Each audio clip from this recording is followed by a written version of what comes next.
All right, Andrew, you got a spoiler cast theme song for this episode of the Spoiler Cast? Oh, welcome to New York, New York. I want to wake up in the city that has a giant fog monster that turns out to be the guy who's playing the Flash, Ezra Miller, and then you're going to have Stephen Hawking guy come in, and he's going to save you from the guy who played Bullseye, but then it turns out that he's really Captain Jack Sparrow, New York. I don't think we don't even need to do spoilers anymore in Fantastic Beasts. That was the whole thing. That was it. We caught you up. Yeah. Well, welcome.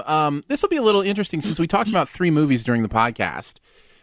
We should do spoilers that we feel are appropriate on any of them, but I have a feeling the majority of this spoiler cast is going to be on Arrival. So let's finish there. Save that one for last. It's the best for last. Yeah. Yeah. Yes. So you already mentioned a bunch of the stuff in your beautiful song for Fantastic Beasts. Yeah. The main one being that Johnny Depp appears at the end and was apparently there the whole time as Colin Farrell. So Bullseye. I think it's a cool reveal for people. I knew about the casting. Yeah, and I knew that they. I knew they did. I Some had no reshoots, clue. I was like, Johnny Depp. But get this, this was announced on 2 months ago. So this was such a last minute reshoot that they added in that scene whenever they casted Johnny Depp. So I thought it was a cool choice that we got to see him. I think it's a interesting reveal. But then again, I love Colin Farrell, but his character was very boring. And maybe we can start there. I did with Colin Farrell's character. That was supposed to be kind of the big reveal is that he was. Tell me, what was he doing? He was almost kind of trying to get Greedus. He knew that there was a powerful child. He knew there was an Obscurus. He didn't know it was Greedus or Credus. How do you say his name? don't know. Yeah. I don't know. Greedus. Ezra Miller, the Flash. Yeah, Ezra Miller. He didn't know it was Ezra Miller's character, though. He thought it was the little girl. And we were supposed to think that, too, for a lot of the movie. But he was just pulling a Voldemort, hey, do this for me. Do this. I'll promise you this. Mm-hmm. Because no child with this ability has lived past the age of 10. And Ezra Miller, obviously, much older than 10. Yeah. And that was my biggest problem with this movie. Like I said in the podcast, I said there were some things that they introduced that you're just supposed to kind of nod your head because this is Harry Potter, there's magic. Mm-hmm. But at the same time, the history of the Obscurus and the whole concept in general just was very muddled, and you're just supposed to kind of go. I didn't know what they could do. I didn't know what they were supposed to be. Yeah, it's not very well defined. So when it's separated from the host, which is what Eddie Redmayne had in his suitcase, right, in it the little has bubble. no power. Yeah, but then if it's reunited with the host, then it's powerful and indestructive. Apparently, it was supposed to be able to. I guess Colin Farrell's character wanted to harness it somehow. That's all I know. Yeah. This is also the go ahead, finish your thought. Oh yeah, just the last thought is I guess Grindelwald's whole thing was he just liked to destroy things. He didn't really have a plot or anything, he likes to wreak havoc. That's about it. Hey, some men just like to watch the world burn. Yeah. It's also the second movie in a row where the finale of the movie is putting the world back together after it's been destroyed. Yeah. Doctor Strange. I had such Doctor Strange vibes when all the wizards were putting New York back together. Again, love the effects, though. Yeah, that's cool. Absolutely. I don't know that there's much else here really to spoil, other than I would say in the podcast I mentioned the other relationship that did work for me was our comic relief guy and the girl that fell in love with him. So at the end, does he remember? I don't think we're supposed to know. Or is he just kind of have suggestions in his head that I think that's where we're supposed to land. But at the same time, the smile, I don't know. I think you're just smiling at the pretty girl that walked in his bakery. I think so. She read his mind again. I really felt the loss whenever he had to walk out into the rain. I thought that was. How would you feel? That'd be like discovering dinosaurs. Then somebody makes you forget about it. Well, even more than just the amazing magic stuff that he discovered, just the relationship, just for him to have to consciously walk back to a place where he had found love. With somebody in discovery and happiness, and now he has to purposefully erase that from himself. They did it better than Men in Black ever did. That's right. With mind erasing. I also loved the wands as umbrellas, the umbrella spell. That was kind of cool CGI, yeah. They added a lot of cool wizard stuff that we've never seen before that I really liked. Like the teleporting, we never really got to see a whole lot of that. And then the way Newt would use some of his beasts to fight and stuff. We saw a lot of new cool things, which I really liked. I loved the scene where they had to get I forget, I don't know any of these animals' names. No. But the thing that fills whatever space it's in. The dragon serpent and he's thing. like, I need a bug and a teapot. Yeah. That was amazing. Yeah. I Kinda loved that scene. MacGyver-ish. Wizard MacGyver / Steve Irwin. What are some other specific scenes that, since we're in spoiler territory, you can mention? My favorite scene of the movie was him trying to like court the rhino thing. That's the best scene of the movie. Yeah. It felt so magical and it was so believable from Eddie Redmayne. Like he really is acting like this animal and doing weird dances. Like, and I just smiled the whole time. Like that's easily my favorite scene of the movie. My favorite scene is the tour of the inside of the suitcase. Yeah. I think, it's just a magical overload, and I just bought every single second of it, where you see all these beautiful creatures and like everything they can do. I love that scene. Yep. I agree. Quick nitpick though, because I am a Potter head a little bit. So you're telling me that he was thrown out of Hogwarts, but he's that powerful of a wizard to create this suitcase that can hold all these beasts? I don't know. I'm not buying it. I think that we're supposed to believe that Dumbledore trained him. After he was thrown out? After he was thrown out, because it said that Dumbledore was the... I guess... Well, he just said Dumbledore argued against it. That's all he Yeah. said. So is Dumbledore a teacher, or is he an actual... he's a teacher. He was so a he's not the professor at headmaster the time. yet. Yeah. Yeah, he was a teacher at the time, apparently. And the only teacher, apparently, that didn't want to see him kicked out. Okay. Something like that, I think. I don't know. I don't buy it. All right.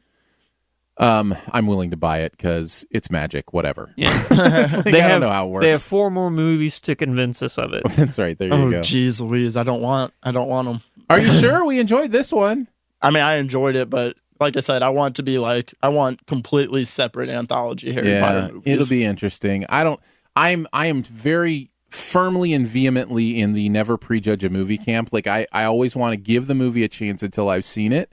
I'm having an argument with one of my other movie friends on Twitter about the Beauty and the Beast remake, and he is so vehemently already prejudging the movie because he in a negative way. Yeah, because it's unnecessary, and I totally get that. Like I get that we want to see new movies like Arrival and those kind of things. Like I totally get that. But I really enjoyed the Jungle Book, like sometimes it's just it'll work, and I hope so. Like I hope it does, because I mean, there's only one Harry Potter movie that I don't really like, and that's the 5th one, Order of the Phoenix. All the other ones, I love the entire franchise. So I mean, until they make a bad movie, I'm in. Yeah, no matter what they're making. Yeah, it'll be interesting to see for sure. All right, let's move on. Is there anything about Hacksaw Ridge we really need to talk about? There's really no spoilers for that. I mean, one, other than to talk maybe a little bit more about the court scene, which I thought was one of my favorite scenes, where the father comes in in the Great War uniform. Hugo Weaving, like he was just so good. His PTSD, like you really believed it, like that he was just crazy, and then the reasons why Andrew Garfield turned out to be a pacifist, like when they kept showing clips of that flashback scene. I really like that. It's just showing how Doss became the way he was. Yeah, I think they did a really good job with that. Yeah, I did want to specifically mention that scene because I think it's so powerful and says a lot about their relationship. And I just thought all that stuff was genuinely affecting. So, and I loved every time he was, saving one of the privates that like gave him trouble, earlier in camp. And then they'd kind of have a minute to reflect on that, like, thank you, you weren't the man I thought you were. Yeah, he was like, I loved all of that. Yeah. I loved all of that. And he was so humble about it, like, and he just kept doing his thing. And man, I really hope Andrew Garfield gets nominated, honestly. The scene that I really remember is the credits scene where you actually meet the real Dawson, or the real Dawes. Yeah, that was cool. I got a little emotional during all that whenever it was him and then the guy who plays Vince Vaughn and all that stuff. It really got to me. Yeah. It was cool. It brings it home, brings it more to reality even.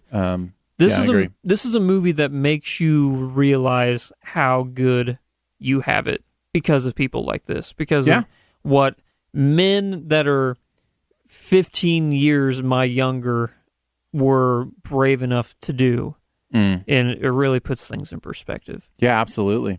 That was another part of the movie is, technically he was like right on the like he was just barely, was he even old enough to go to war? Or was he? He was 17 when his brother joined. Oh, that's what it was. And then he turned 18 and then he enlisted. Got it. So. Yeah. Yep. Absolutely. I don't know that we need to go into any more of that. I'm fine. All right. Yeah, not really. Let's get to it. Let's get to it. Woo! Where do you want to start? You want to just go through the whole movie and just synopsis it as we go through it? Yeah, sure. One thing I love about this movie is the way it reveals information to you, because it puts you in Amy Adams' character's seat, basically, so that you're revealed information pretty much as she's revealed information. And it's, I don't know if you guys had the same thought, but the first 10 minutes of the movie, did you guys think to yourself, I'm getting upped right now? You're getting upped. Yeah, they are upping us right now. Yeah. Because those first 10, 15 minutes were just heartbreaking, and I was like, okay, so this is what we're in for this movie. Oh, what a perfect setup. It was so good. Just the way this movie unravels itself, like throughout the entire movie, it's paced incredibly well. At least I think so. So there are big twists in this movie. I just wanted to say real quick, I have seen the movie twice because I wanted to see it again knowing everything. Yeah. The movie definitely deserves a second viewing. It actually makes the movie that much better. See, sure. That's what I'm excited for. Like, this is one of those movies, it's an important rewatch because, like I said, this was such a wonderful theater-going experience, and I'm, like, wondering the second viewing without as much emotional impact, like, how much am I still going to love this movie? So I'm really excited to see it again. So they set us up with the death of her child, and obviously we've seen this so many times before where characters are given backstory that influences what they're going to do in their in their journey, and how they're going to grow. And so the movie is perfect in setting us up because, and here's the major twist of the movie, and since we're in spoilers, we don't mind saying it, it's actually not a flashback. It's a flash forward to the future. And we learn that through bits and pieces through the movie, and I think the movie...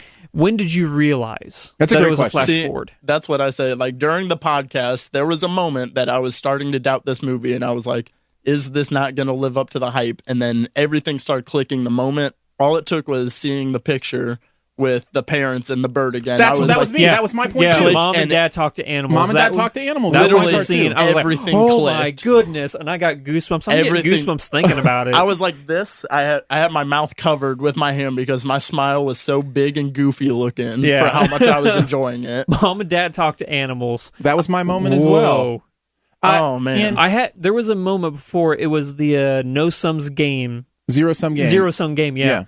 And zero sum outcome or whatever it was, yeah. Yeah, and it was like, oh, that's cool, because at that moment I thought, oh man, she's remembering whenever that term was used for her kid earlier on. Go ask your dad; he's the scientist. Yeah, that's like that stuff is there. Yeah, you're not necessarily aware yet. And whenever you watch the movie a second time and you realize all that stuff, so just so you guys know, whenever she puts her hand on the glass for the first time, whenever she's talking to Abbott and Costello are the names given to the two aliens that come to visit in that ship anyway. Yeah. And they were great, the aliens. I loved them, and they didn't do anything. But this is what I got a huge emotional connection to Abbott and Costello. But I think that's because, again, the film doesn't really yada yada anything. You get a real sense for this ship, the space of the ship, how gravity works in the ship, how they communicate, See, that was another real powerful scene, that introduction of taking them up into the ship for the first time. And then music. Everything, the score of this movie is going to win best score, unless I hear besides La La Land, maybe. Yeah. That'll the be score different of this than movie a score, I think. Fantastic. Yeah. Yeah, it's really good. But, they throw that light, the little up, and then it like rolls along the side of and you're like, what is going on? Yeah, and then happened. and then you realize that the gravity changes like right there in the space, and it's nuts. Oh, it's incredible. So anyway, let's kind of go through it a little bit more. So we get this, what we think is backstory. Turns out that it's actually, a future that's going to happen or whatever. And then in the quote unquote first contact invasion happens. Yeah. And we see that from the angle of, again, if she's going to class and all of a sudden. She's a cryptographer, a language specialist. And her, class, keeps having cell phones ringing or whatever. And then they find out, there's like these ships and stuff is happening. That felt so realistic. Yeah. Like for an alien invasion movie, but like that feels like what it would be like if this actually happened. And how like, much of an academic is she that she goes back to her office the next day to work? And then Forrest Whitaker shows up. Yeah. And here's why I didn't buy his character. I didn't know what accent he was trying to pull off. Every now and then it was Boston, and then it was like Southern drawl. I didn't even notice. I was like, what are you trying to be? And that was my only negative of the entire movie. No, I can agree with that. I feel like they brought Forrest Whitaker in and like didn't give him any direction. They're like, just do what you usually do. Just do you. And then that's what we got from it. Yeah. But he says, we need to hire a language specialist to try and find out what these aliens are saying. She says, okay, well, I'll go with you. He's like, nope, you're not coming with us. We need you to listen to this audio. And she's like, I can't do that's impossible. Can't do that. That scene was ridiculous. Like that. I have 3 gripes with this movie, and that brings me to one of them is just like, if you're going to bring in these specialists, why not trust them to do their job? Because Forrest Whitaker's character is literally there just to tell them, I don't buy it. What are you doing? I don't get it. Don't do that. Yeah. And really, it seemed like it was just a test. Like it was a test to see, like they were going to several people, and they were going to be like, okay, who can give us the best answer on this? And she lays some trick question on him or whatever about, what something Sanskrit means in Swazi. for war means. Yeah, Sanskrit or whatever. And some unseen second language person is then not chosen because of the way they answered that question. From Berkeley. Yeah. And so she gets chosen, and then Jeremy Renner's character is a specialist in the sciences, kind of the theoretical physicist, that kind of thing. And so they're there to try to figure out what this first contact is, what is the purpose, the ultimate question, why are you here? Yeah. And so they go about their study. And I love how this movie takes us into that ship and to meet those aliens and to get that information in the same way that they are. Yeah. Like we are learning with them. Yes. And I love that throughout this entire movie. The reveal of Abbott and Costello is one of the most chilling moments. It's just the music, them coming out of the fog slowly. Oh man, it gets me every single time I think about it. So they're called heptapods, is that right? Heptapods, because they have seven tentacle feet. legs. And then it turns out you're only seeing half of them. Right, they because have they're cut off. They almost have like an hourglass and a bigger head up top, yeah. And so it turns out that they do have a written language. And that's the turning point for the communication for them. Yeah. The sound, they weren't figuring anything out by the sound, and so eventually she's like, hey, maybe we should try writing something, which, by the way, I don't need to be a linguist to know that maybe we should try written communication. Like, that didn't seem like that huge of a reveal. Well, it's possible that some species don't have a written language. Technically, humans are the only species on planet Earth that have a written language. Well, So yes, but we're also the only species for a lot of things. Well, that's the point I'm trying to make is, we're the only species for a lot of things. Yeah. And that's Think of that. Even though they're an advanced civilization, doesn't mean that they convey the same vocal or communicative structure that we do. So you can't just jump to that conclusion. Right. And what was really cool was something that they revealed, which was like the first clue that I got like on how advanced the heptapods were, was when she said not only was their written language, the word and, the thought that they're trying to get across, it was emotion and it was time in it. And then once she says that time is included in their language, that's when another time when things started clicking for me and everything started making sense. Yeah. Yeah, and so they start to learn the language, how to communicate, and it's beautiful because they're taking the so everything's a circle for them, you know, an image of a circle, and it's not just a word, it's not just a group of sounds, it's an idea. It's it's very similar to some of the languages like in China or some of the Asian languages, the where Mandarin language, where the symbols mean more than just a word. It's a concept or an idea or a phrase. Yeah. And but in this case, it's everything. It's supposed to convey everything about that moment, that thought, or whatever. And so they're trying to piece them together and figure out what they mean. It leads to a beautiful, eventually, a beautiful thing where they're saying, "What is your purpose?" And they say, "To give you a weapon." And there's this beautiful thing about, well, do they mean weapon or do they mean tool? Because those things are very similar. And language is known as a tool. I was like, things clicking. Yeah. Like, so I really love that. So there comes a time whenever they're doing the decryption of their language where Amy Adams walks up and puts her hand on the glass, and then Abbott or Costello, one of the aliens, does the same thing. That is the moment when you start seeing the flashbacks of the little girl.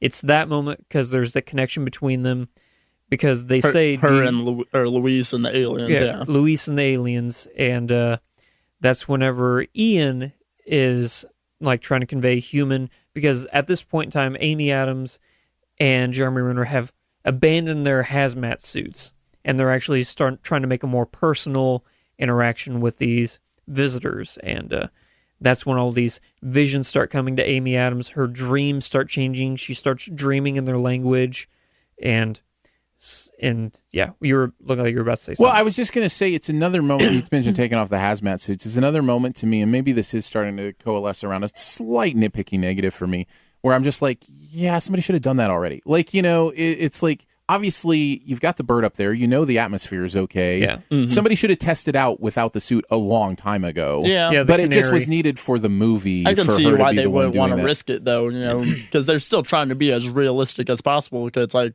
we don't know anything about it. And that was, the question of the whole movie is, are they here for, good, or are they here for, conflict?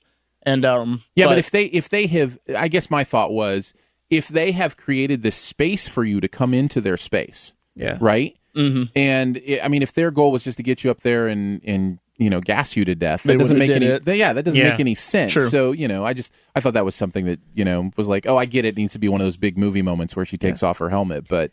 A lot of people were asking, what's the deal with the bird? I know we probably all understand what's going on, but for the people who don't, that are listening to this, it's the canary in the coal mine, to where they say that they only have enough oxygen for the humans to visit the aliens for about 2 hours, was it? So they bring the canary up because once the canary stops chirping, it means that the oxygen is running low and that they need to leave. It's an old thing that miners used to do. They used to take canaries down in coal mines, and whenever they... and that's what I assumed it was. Yeah, so whenever the bird stops chirping, you know that you're running out of air to breathe. One of my first thoughts when they communicate, because they communicate through their pods, like through an ink that kind of develops the squid ink. Develops the circle and the thing they're communicating. And one of my thoughts with that is, well, that seems like a really inefficient way to communicate. What's amazing about this movie is efficiency isn't even an issue for them because of the way they exist outside of time. Yep. That doesn't even mean anything to them. And so it actually does make sense. But, it's kind of interesting as I was watching it, I was like, well, that actually, I was thinking it didn't make sense. And then the movie knew what it was doing better than I did. And the movie took its time with developing this too. It's not like, she grasped their language in 5 days or something, make it unbelievable. I mean, they make this stretch over like a month and a half, I think, is the time space that we're working with. So like they did actually have to go through the steps of teaching and learning, and I like that they took their time with it, like you said, trusting the audience. Yeah, absolutely. And the whole time this is going on, the whole time they're trying to decipher their language, there are media outlets that are like sending like radical ideas out to people, like they're here to kill us, and they're worried about also China and Russia going crazy. China and Russia are two countries that are on the edge of declaring war on these aliens, and China is at the forefront of this. Whatever China decides to do, a whole bunch of other countries will follow suit and do the exact same thing. So there's this element of cooperation where the U.S. is cooperating with the other sites, except for China, and then Russia pull out, and then America panics and goes, "We need to pull out too," and then everybody pulls out, and so it just really plays into the theme of what it means to really pursue understanding, what it means to really work together, and all that kind of stuff. And I thought that was good. I also really liked as we started heading more towards like that stuff, like the cooperation stuff. Mm-hmm. I loved how the movie is both about communicating with the aliens and communicating with other humans. World. So it's not just about finding understanding with this crazy new race that we're having first contact with. It's about finding understanding with other races on our own planet who we're still trying to figure out and speak with. And the key was, sharing information. It was working together, like you said, and then because people assumed, are the aliens here to try and tear us apart? Is that angle they're doing? So like you said, like this question of what are the aliens' actual purpose, it paced it out so well. So we also find out there's an interesting conversation about how, and I think this is an actual study that was done about how when you start to really understand another language, it actually changes the chemistry of the way you think in different things, and that there's actual changes that happen physiologically in the way you see things. And I think that's kind of the essence of why she then starts to be able to exist outside of time in some ways. And so that's as we get down to the big twist about her daughter being in the future, is that she is the first human to be able to use this language tool to start to see beyond just the moment she's in. And the twist kind of brings me to one of my other nitpicks I had, and it's so Jeremy Renner's character, I mean, he didn't really do much. He was there and he was needed for things, and the twist still had an emotional impact on me, but it would have impacted me more if I really bought into it, because I never really bought into their chemistry either. Like, he wasn't bad per se, but he was just kind of there. And then what I got from the twist at the end was like, she was never interested in him. Like, all the flirtation came from his character, and she never really reciprocated. So I'm like, are they going to end up together? Like, could he be the dad? So like, I kind of doubted it. And then when the reveal happened that he's the father of the daughter, and then like they start adding in the other stuff on like why he was gone, why he was separated. I liked all that stuff, but I just would have liked it more if I bought more into the chemistry.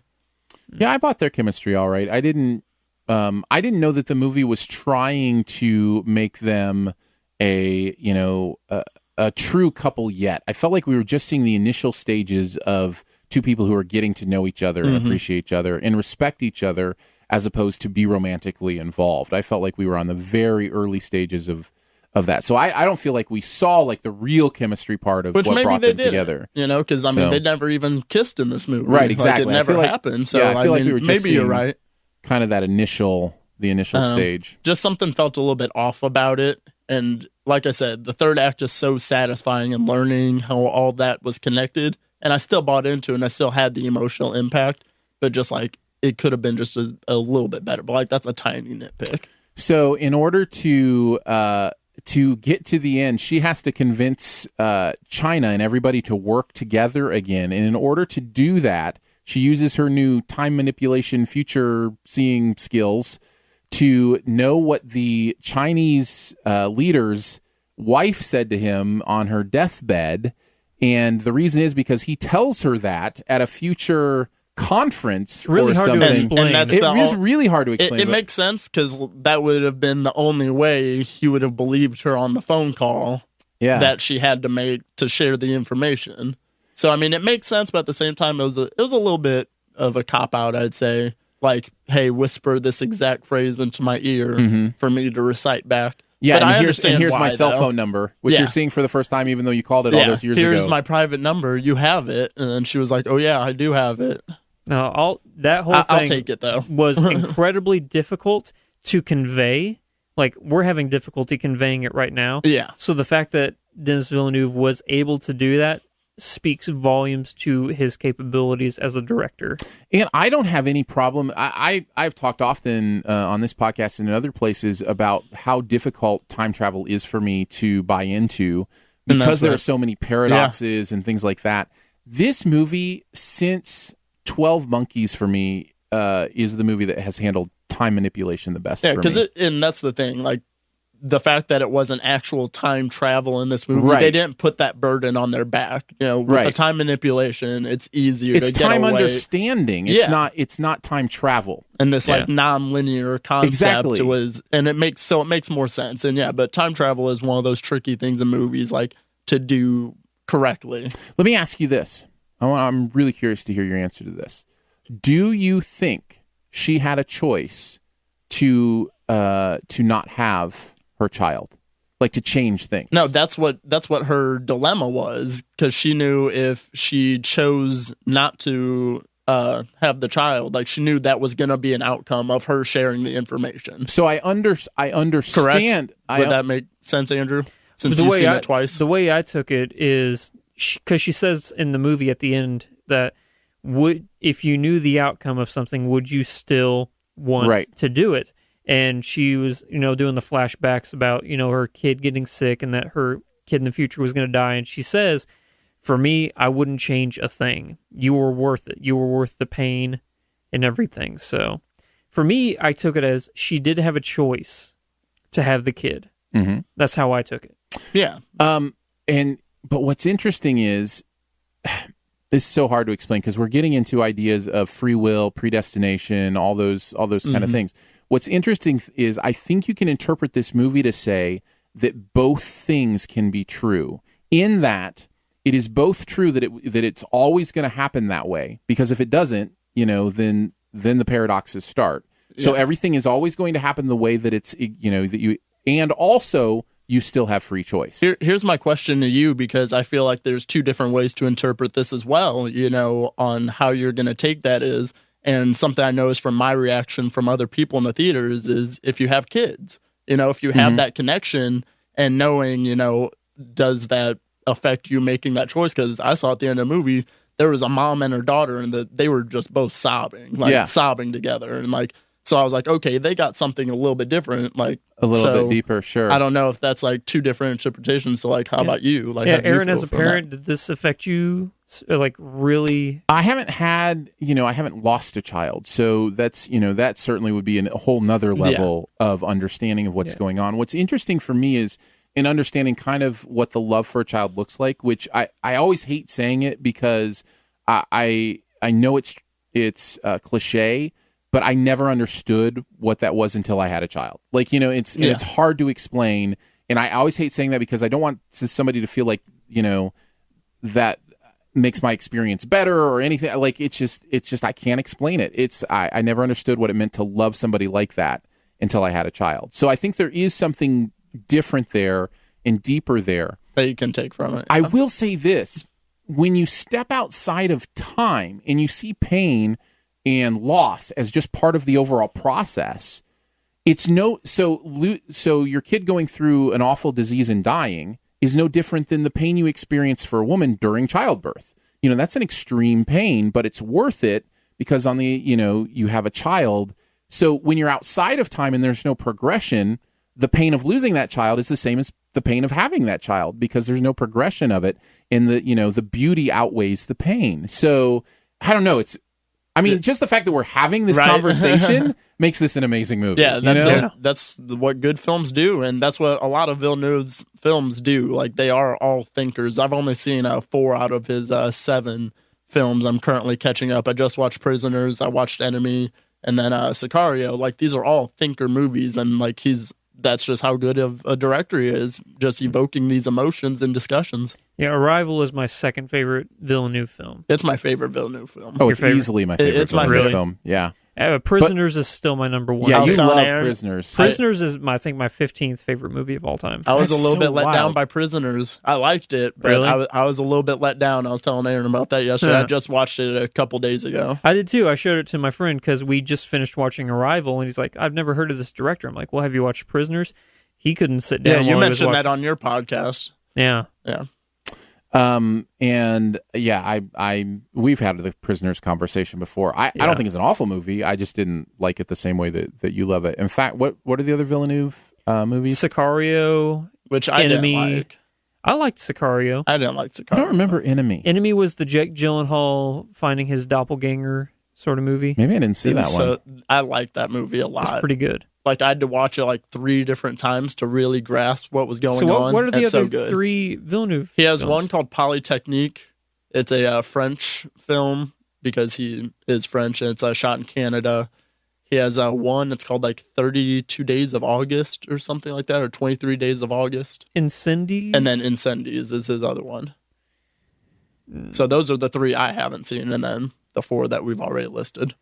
Yeah, I think I've just seen Sicario and Prisoners, and they're both kind of the same experience for me. I didn't see either of them as great films, but they both had moments that I really loved. If you probably have that view, you probably won't like Enemy, I don't think. But yeah.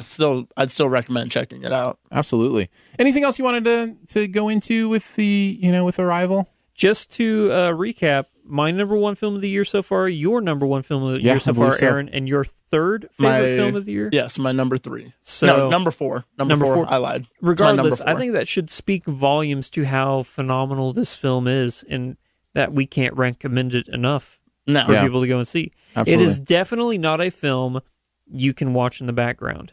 No, and like I said, like just It the fact demands your of attention. how much you Yeah, and I want love to that. go back to go revisit it. Like I want to see it a second time. Like just to, like I said, I love the theater experience of this movie, and it's the reason you go to the movies. Yeah. It is what a movie should be. You know, it's engaging on so many levels, and you know, worth revisiting. I absolutely loved it. So very good. Yes. That's all we got. Woo. Yep, that's all I got. How do we finish the spoiler cast? We need like An outro. an out. What's the out of the spoiler cast? Spoiled. You've been spoiled. You've been spoiled. You've been spoiled.